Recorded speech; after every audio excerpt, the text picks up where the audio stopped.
नमस्कार दोस्तों, मेरा नाम अंकुर तिवारी और आप देखना स्टार्ट कर चुके हैं करेंट टाइम क्लासेस प्रयागराज, जिसमें हमारी आज आर्थिकी का चैप्टर है। जिसमें पहली न्यूज़ है कि आर्थिक आउटलुक एशिया पैसिफिक की तीसरी रिपोर्ट आई है।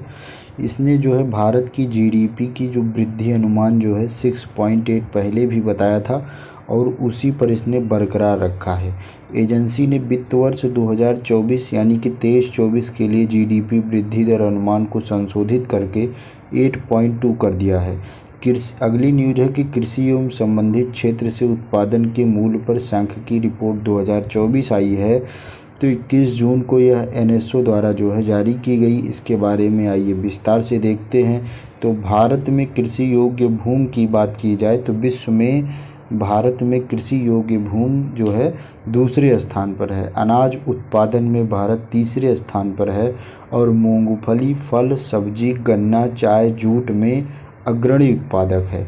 यह दूध का सबसे बड़ा उत्पादक है। अंडा उत्पादन में दूसरा स्थान है तथा मांस उत्पादन में 5वां स्थान भारत का है। कृषि से संबंधित क्षेत्र के उत्पादन में मूल्य फसल जो है फसली क्षेत्र जो है वो 54%, पशुधन 30% लगभग, वानिकी 7.9% और मत्स्य पालन जैसे क्षेत्र जो है 6.9% क्षेत्र हिस्सा रखते हैं। 2022-23 में अनाज उत्पादन का उच्चतम मूल्य उत्तर प्रदेश में रहा, जबकि फलों और सब्जियों का उच्चतम मूल्य पश्चिम बंगाल में रहा। आगे बढ़ें तो पशुधन उप क्षेत्र का उत्पादन 11-12 में 487.8 हजार करोड़ रुपए से बढ़कर 878.5 हजार करोड़ रुपए हो गया है। 2015-16 में से 2022-23 की अवधि के दौरान आंध्र प्रदेश मत्स्य पालन जलीय कृषि का सबसे बड़ा उत्पादक रहा है। अब थोड़ा एनएसओ के बारे में जानते हैं। इसका पूरा नाम है राष्ट्रीय सांख्यिकी कार्यालय।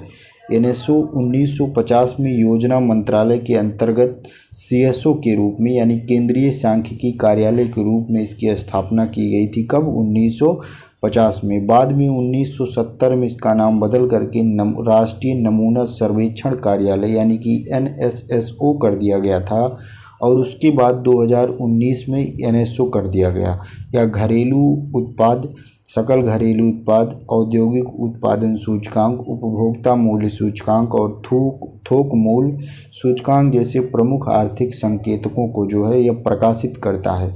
अगली न्यूज है कि एशियाई डेवलपमेंट बैंक द्वारा स्वास्थ्य प्रणाली हेतु $170 मिलियन का ऋण भारत को मिला है। $170 मिलियन, ध्यान दीजिएगा। यह धनराशि राष्ट्रीय स्वास्थ्य नीति 2017 के जो है कार्यान्वयन में मदद मिलेगी।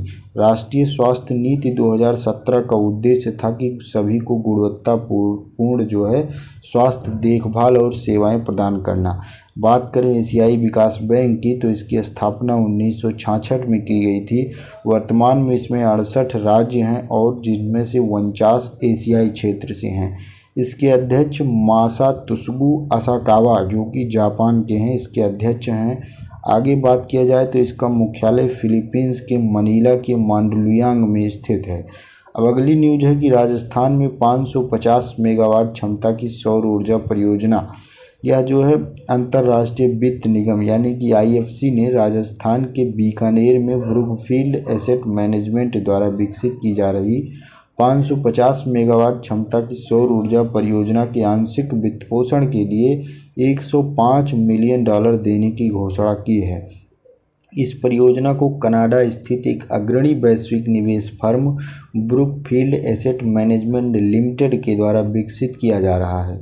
आगे बढ़ें तो इस परियोजना से सालाना 8,04,408 टन कार्बन डाइऑक्साइड तथा ग्रीन हाउस गैस के उत्सर्जन को कमी करने की उम्मीद है। भारत का लक्ष्य है कि 2030 तक गैर जीवाश्मीय ईंधन जो है 500 गीगावाट तक बढ़ाना। अगली न्यूज है कि आईआईटी हैदराबाद और रेनेसास के मध्य 3 वर्ष का समझौता हुआ है। इसके बारे में विस्तार से बढ़ते हैं तो 3 जून को भारतीय प्रौद्योगिकी संस्थान यानी कि आईआईटी हैदराबाद और जापान की कंपनी है रेनेसास इलेक्ट्रॉनिक कॉरपोरेशन, इसके बीच में अतिव्यापक स्तर पर एकीकरण और एम्बेडेड सेमीकंडक्टर सिस्टम में अनुसंधान के लिए 3 वर्ष के हस्ताक्षर हुए हैं। यह साझेदारी भारत के सेमीकंडक्टर पारिस्थितिकी तंत्र को मजबूत करने और मेक इन इंडिया का उद्देश्य का समर्थन करती है। दोस्तों, यहीं पर हमारा वीडियो समाप्त होता है। इन्फॉर्मेटिव लगा हो तो वीडियो को लाइक सब्सक्राइब जरूर करिएगा। वीडियो पूरा देखने के लिए बहुत बहुत धन्यवाद। जय हिंद, जय भारत।